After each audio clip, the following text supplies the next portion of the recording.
My key takeaways from the session today is just the numbers, the sheer magnitude of assets, clients' cash that are sitting, sleeping in their savings accounts. I think one of the things that really stuck out for me was 1.9 trillion in cash savings in total, but 1.3 is actually sat in low yielding accounts, with £280 billion earning no interest at all. And I think the appetite around the table to really acknowledge that and acknowledge the benefits that a cash platform has for those particular clients really stood out for me today.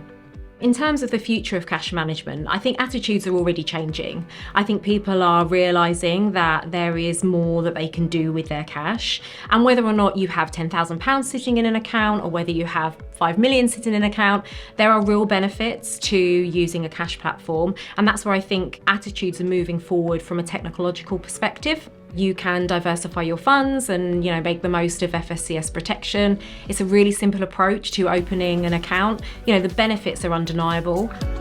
My key takeaways from the round table today are that it's really good that we're having these conversations, but there is a lot more that needs to be done in terms of education-led marketing, starting from a relatively young age at schools and increasing awareness about the benefits of using a cash platform. And probably the key message is that centralising your cash allows you to make better decisions, makes you more financially empowered and more financially resilient if you manage your cash effectively. At St James's Place, our CEO Mark Fitzpatrick actually has cash as one of his strategic pillars, so that's something we're very much going to be focused on over the next few years. We've got to get people doing something with the cash that they're holding, whether that be investing it, which is obviously something that I would advocate, but it's also about utilising the cash that you do have, making sure it's in a tax efficient structure, but also utilising the mechanisms that are out there to make sure that that cash is working hard for you. In terms of the future of cash management, I think it's really pleasing to see that we are kind of developing mechanisms and tools that can allow individuals to benefit from higher returns on cash, from better savings rates.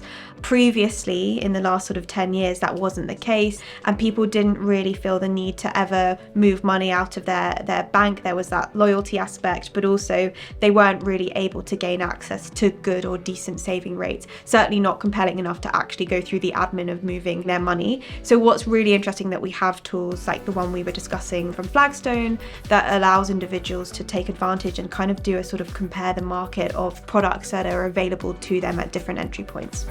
One of the big takeaways is actually encouraging people to look beyond cash for their long-term savings, because I look at retirement a lot, retirement planning. So we're talking kind of 10, 20, 30 years in the future. And the impact of inflation on cash over that time is quite significant in terms of what that money will be able to buy for you when you retire. So thinking about investing alongside having cash, investments typically will provide better returns than cash. That will help more people have more money in retirement, and let's face it, who wants to work for any longer than they have to? I think it was quite interesting to hear the amount of importance that advisors are giving to cash now. We've had such a long period of low interest rates until the last couple of years that it was probably kind of overlooked by a lot of advisors in that space, and that's not the case anymore. I think that's probably the key takeaway, that there's been that sort of shift and that focus is now on cash, whereas perhaps previously it wasn't. I think the great thing about Flagstone is pretty much for everybody. So if you're an individual with £10,000 to invest, or if you're a charity, or if you're a business client, there's a place for you. The number of accounts and number of banks that we can surface is significant. And I think that really plays to the fact that you can spread your cash, you can make the most out of the FSCS protection, you can switch accounts to make the most of the benefits that are on offer. And it's really easy to apply in one application, so you're not actually utilising your time and wasting your time when everybody's so busy just to open an account with the bank. So it gives you so much more choice.